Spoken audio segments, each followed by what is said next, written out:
So, no end to uncertainty about inhaled glucocorticoids in preterm infants.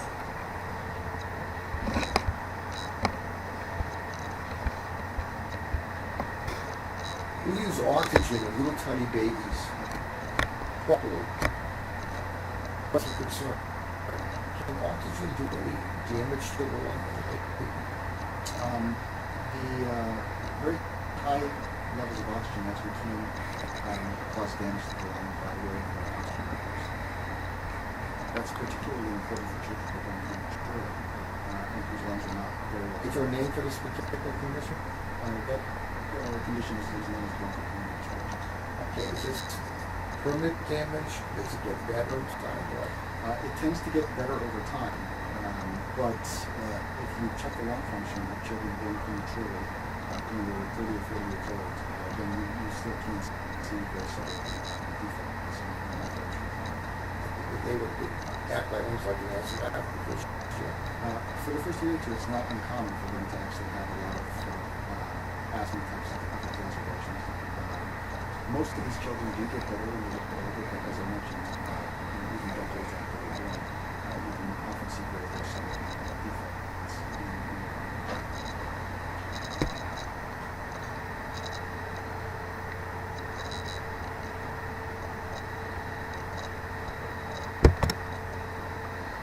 So let's define.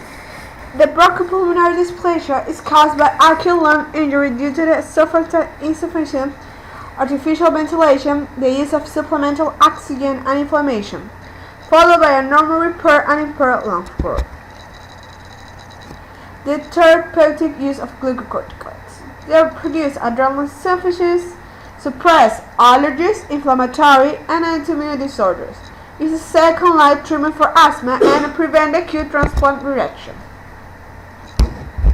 Glucocorticosteroids directly act on the nasal passage epithelial cells and on the T lymphocytes, mast cells, and eosinophils of the immune system. These target cells have cell membranes composed of glucocorticosteroid dissolving lipids.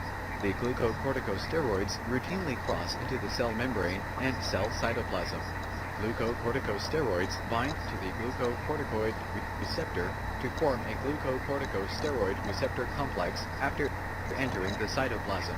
These receptors are particularly common in the nasal epithelium and blood vessels, though they are present on nearly all cells.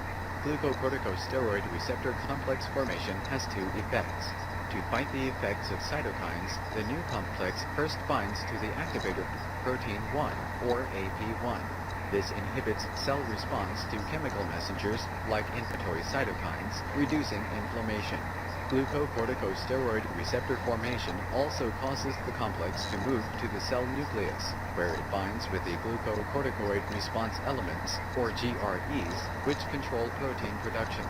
This binding decreases pro-inflammatory cytokine production and increases anti-inflammatory protein production.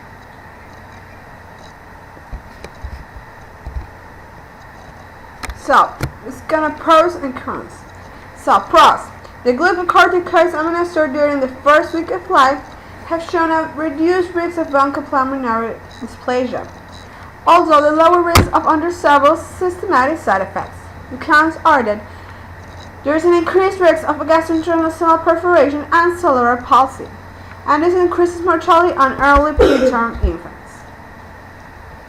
In Ecuador, it's stated that it should not be used before 24 after 34 weeks of gestation.